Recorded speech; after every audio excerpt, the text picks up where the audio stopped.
شروع بافتمون یا یه حلقه جادویی تشکیل بدید یا با زنجیره زدن یک حلقه ایجاد کنید. خب من میام 5 تا زنجیره میزنم، 2 3 4 5 و یه حلقه ایجاد میکنم. به اولین زنجیره‌ای که زدم پایه بست میزنم. حلقه من ایجاد شد.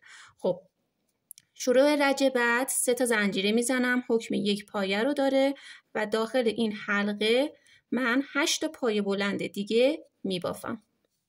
1 ببینید 3 تا زنجیره یه پایه بلند، دومی، سومی، چهارمین پایه بلند. پس در مجموع باید 9 تا پایه بلند داخل حلقه‌ای که ایجاد کردیم داشته باشیم.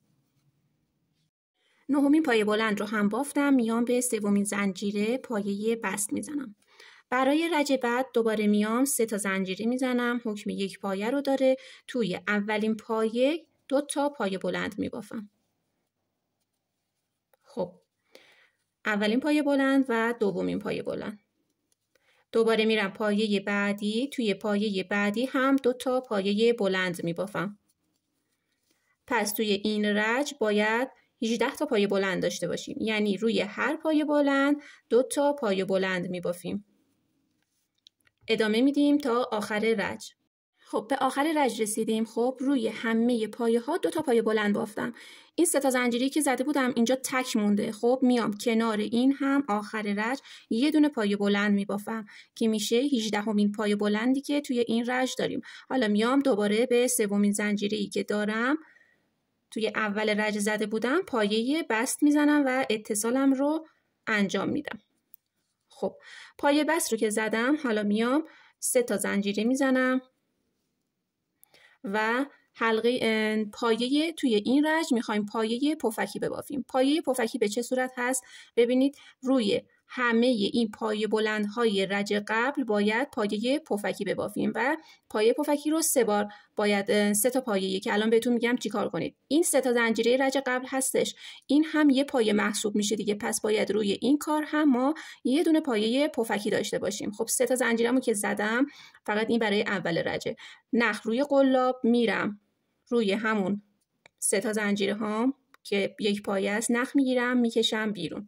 دوباره نخ روی قلاب میرم همون قسمت، نخ میگیرم میکشم بیرون. این کار 3 بار تکرار میشه، ولی چون 3 تا زنجیر اولش زدیم دوباره دیگه هم این کار رو تکرار کردیم که میشه 3 بار. نخ روی قلاب از روی تمام این حلقه ها این نخ رو میکشم بیرون به این صورت. یه زنجیره میزنم. خب پایه پفکی من اینجا تشکیل شد. خب دوباره میرم روی پایه بعدی که این پایه است. خب میرم نخ روی قلاب، میرم روی پایه، نخ میگیرم میکشم بیرون. 1 بار این کار تکرار شد. دومین بار نخ روی قلاب میرم، نخ میگیرم میکشم بیرون. این دومین بار و این هم سومین بار این کار تکرار میشه. خب حلقه ها چند تا حلقه است؟ 1 2 3 4 5 6 7. 7 تا حلقه دارم. نخ میگیرم و از توی این 7 تا حلقه میکشم بیرون و یه زنجیره میزنم به این صورت. خب توی این رج روی تمام پایه ها این کار تکرار میشه. این کار رو باید تا آخر رج انجام بدیم. خب یه بار دیگه بگم. نخ روی قلاب میرم داخل پایه، نخ میکشم بیرون 1 بار. دومین بار هم دوباره این کار رو میکنم و سومین بار هم این کار رو تکرار میکنم. حلقه ها نخایی که روی قلاب دارم نخ رو میگیرم و از تمام این حلقه ها میکشم بیرون و یه زنجیره میزنم. خب روی تمام پایه ها این کار رو تکرار کنیم.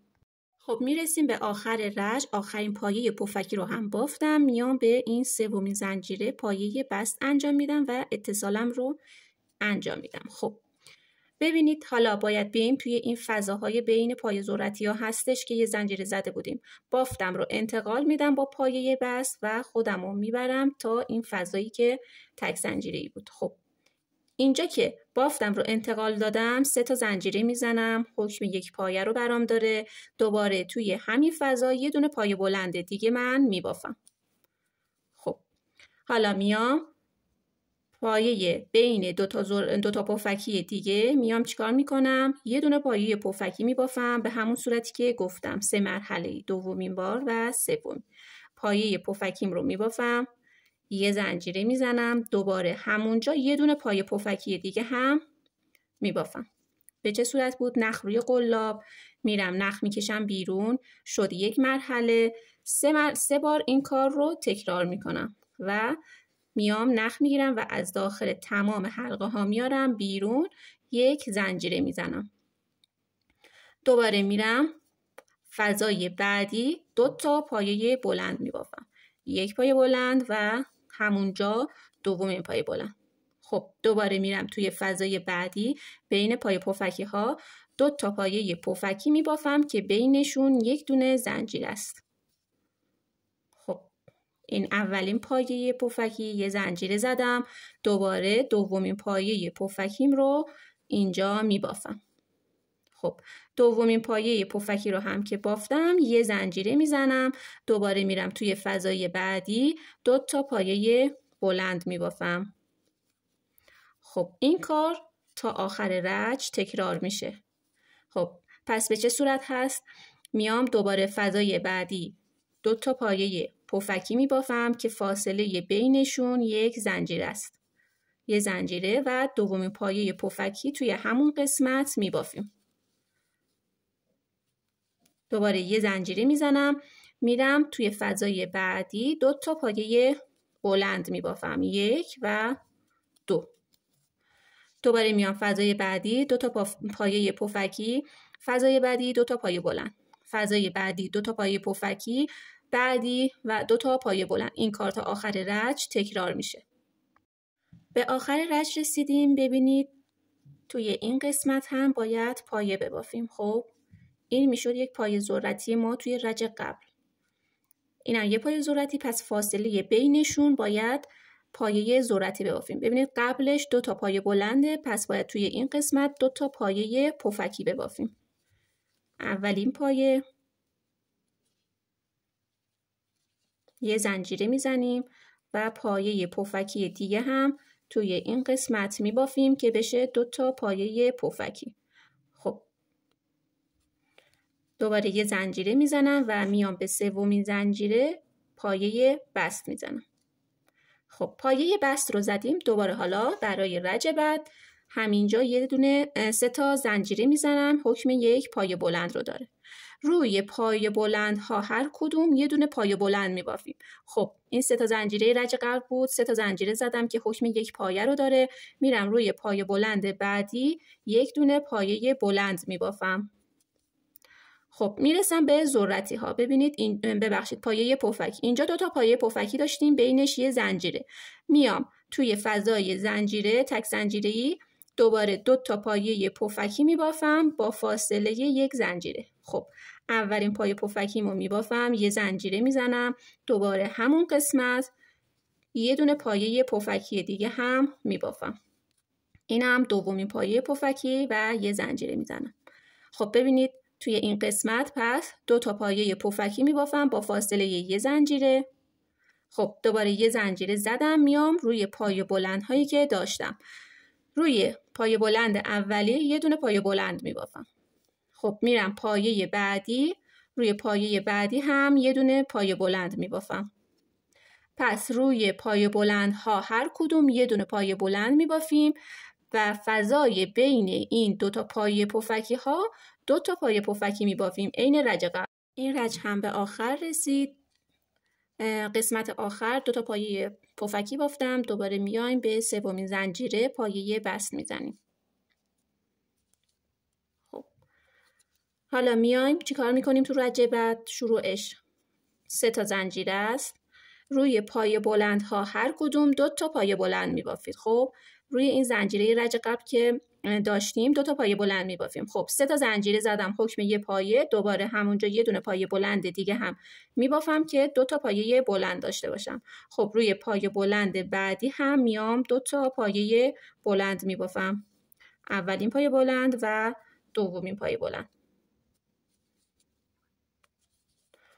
پس روی پایه بلند ها 2 تا پایه بلند میبافیم، میرسیم به پایه پفکی ها. به همون صورت رج قبل پایه پفکی میبافیم، 2 تا پایه پفکی با فاصله یه زنجیره. خب اولین پایه پفکی یه زنجیره میزنم و دومین پایه پفکی رو همونجا میبافم. اینم از دومین پایه پفکی. یه زنجیره میزنم میرسم به پایه بلندها. روی این پایه بلندها هر کدوم 2 تا پایه بلند میبافم. خب اولین پایه بلند دوباره همونجا، دومین پایه بلند. میرم روی پایه بلند بعدی 2 تا پایه بلند میبافم. اولین پایه بلند و دومین پایه بلند. دوباره میرسیم به پایه پفکی. پایه پفکی رو دوباره به همون صورت تکرار میکنیم. خب اولین پایه پفکی یه زنجیره و همونجا پایه پفکی دوم رو هم میبافیم و یه زنجیره میزنیم. به همین صورت که اینجا تکرار کردم تا آخر رج این کار تکرار میشه. خب به آخر رج میرسیم. توی این رج هم زنجیره آخر رو میزنم و به سومین زنجیره پایه بست میزنم. خب ببینید توی رج قبل 4 تا پایه بلند داشتیم. برای این رج بعدی که میخوایم ببافیم میایم چیکار میکنیم؟ روی پایه بلند رج قبل اولین پایه بلندش یه دونه پایه بلند و این 2 تای وسط هر کدوم 2 تا پایه بلند، یعنی دومین پایه بلند 2 تا پایه بلند میبافم روش و پایه بلند سوم هم 2 تا پایه بلند روش میبافم. پایه بلند چهارم رو یه دونه پایه بلند میبافم. پس 3 تا زنجیره من حکم یک پایه رو داره. روی اولین پایه من یه دونه پایه بلند بافتم. میرم روی پایه بلند بعدی، باید اینجا من روش 2 تا پایه بلند ببافم. خب 2 تا پایه بلند بافتم. دوباره پایه بعدی هم 2 تا پایه بلند میبافم. حالا پایه چهارم که این هستش، روی این پایه یه دونه پایه بلند میبافم. ببینید چی شد؟ 4 تا پایه بلند داشتم رج قبل. 2 تا پایه بلند وسط رو روی هر کدومشون 2 تا پایه بلند میبافم و پایه بلندهای اول و آخر روی هر کدومشون یه دونه پایه بلند میبافم. خب پایه بلند هامو که بافتم میرسم به پایه پفکی. پایه پفکی رو عین رج های قبل 2 تا پایه پفکی هام رو میبافم. پس به قسمت های پایه پفکی که میرسید اون بافت رج های قبلمون تکرار میشه. 2 تا پایه پفکی توی همون قسمت میبافیم که فاصله شون یه زنجیره است و دومی رو هم که بافتیم یه زنجیره میزنیم. دوباره میرسیم به این 4 تا پایه بلند. اولی رو یه دونه پایه بلند میبافم. روی پایه بلند بعدی 2 تا پایه بلند میبافم. 1 و 2. روی پایه بلند بعدی هم 2 تا پایه بلند میبافم. رو پایه بلند آخری هم یه دونه پایه بلند میبافم. خب به این صورت شد. دوباره میرسم به پایه پفکی، به همون صورت پایه پفکی هامو میبافم. میرسم به 4 تا پایه بلند هام. روی اولی یه دونه پایه بلند، روی دومی 2 تا پایه بلند، سومی هم 2 تا پایه بلند و روی آخری هم یه دونه پایه بلند. این کار تا آخر رج تکرار میشه و میرسیم آخر رج پایه پفکی ما هستش و میایم پایه پفکی رو که بافتیم به سومین زنجیره پایه بست میزنیم. ببینید دوستان، من برای بچه 5 ساله میخوام ببافم. خب میام اندازه میزنم، قطر دایره‌مو اندازه میزنم. قطر دایره من شده 15 سانتی متر. خب 15 سانتی متر برای من کافیه. خب یعنی این رجی که الان بافتم رو دیگه تکرار نمی کنم، باز میکنم، چون به همین قطری که من داشتم خب برای اون شخصی که میخوام ببافم برای من کافیه. ولی برای بزرگسال اگه شما میخواین ببافین، این رجی که بهتون گفتم رو به همین صورت ادامه میدین تا آخر رج. خب برای رج بعدی میاین روی تمام پایه بلندها یه دونه پایه بلند میبافیم. دیگه افزایش اینجا نداریم. روی پایه پفکی هایم دوباره به همین صورت پایه پفکی میبافیم. دوباره باز میگم روی تمام پایه بلندها هر کدوم یه پایه بلند میبافیم. خب میرسیم رج بعدی. باز اگه قطر دایره‌تون کافی نبود، رج بعدی رو چیکار میکنین؟ میایم روی 2 تا پایه بلندهای اول هر کدوم یه دونه پایه بلند میبافین. پس روی این 3 تا زنجیره میزنم که حکم یه دونه پایه بلند رو داره. پایه بلند بعدی رو روش یه دونه پایه بلند میبافم. این 2 تا پایه بلند وسط که هستش، خب روی این 2 تا پایه بلند، این پایه اول رو 2 تا پایه بلند میبافم، پایه بعدی هم 2 تا پایه بلند میبافم. دوباره 2 تا پایه بلند دیگه میمونه، روی هر کدومشون 1 دونه پایه بلند میبافم. دوباره میرسم به پای پفکی، به همون صورت بافته میشه و روی پای بلندها اولی 1 دونه پای بلند، دومی 1 دونه پای بلند، سومی 2 تا پای بلند، چهارمی هم 2 تا پای بلند میبافم. روی پنجمی و ششمی هم هر کدوم 1 دونه پایه بلند میبافم. این کار تا آخر رج تکرار میشه. خب افزایشیمون به همین صورت هست، ولی برای من که میخوام قطر دایره من 15 باشه و برای بچه 5 ساله دارم میبافم، تا این قسمت کافیه. ببینید روی این پایه بلندهای رج قبل من هر کدوم 2 تا پایه بلند بافتم. خب حالا میام چیکار میکنم؟ دیگه افزایش نمیدم. روی هر کدوم از پایه بلندها 1 دونه پایه بلند میبافم و روی پایه پفکی به همین صورت پایه پفکی میبافم. دوباره روی پایه بلندها هر کدوم 1 دونه پایه بلند میبافم. خب روی پایه بلند اولی که من 3 تا زنجیره زدم، حکم 1 پایه رو داره.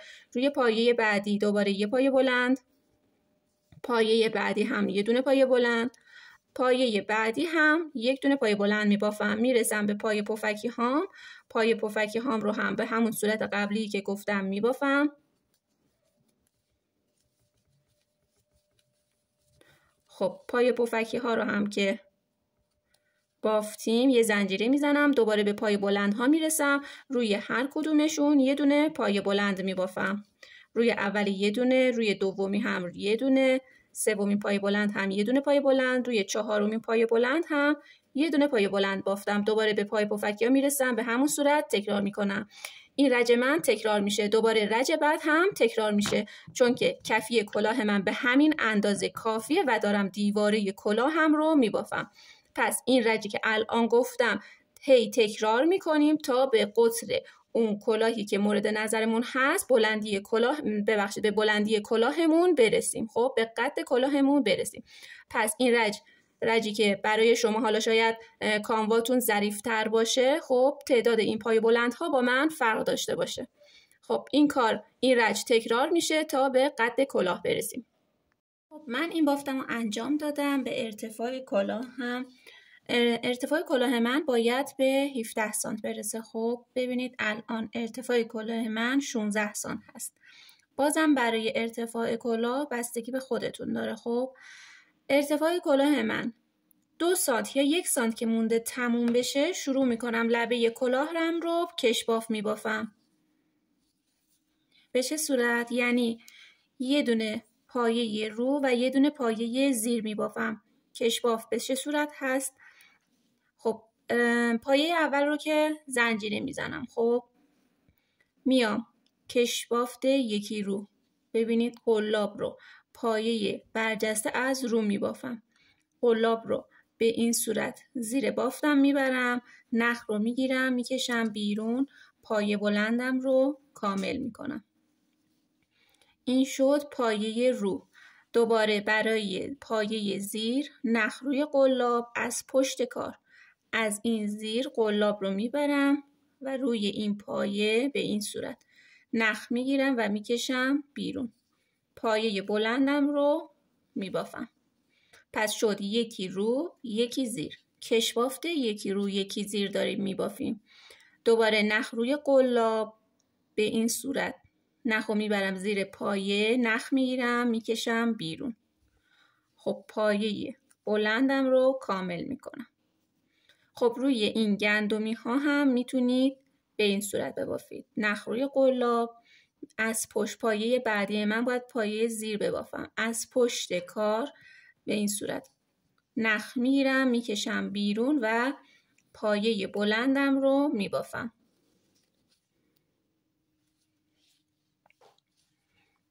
پس یکی رو یکی زیر پایه بلند رو شروع به بافت میکنید. این کار تا آخر رج تکرار کنید. پس روی پایه های گندمی هم به همون صورت پایه رو میبافیم. کشبافت رو میبافیم تا به قدی که دوست داشته باشید به اون اندازه برسید. حالا اگه دوست دارید 2 رج 3 رج باشه، پس به اندازه اون چند سانتی که میخواید کشبافت باشه، بافت بالای کلاهتون رو تموم میکنید و شروع به بافت کش بافت میکنید.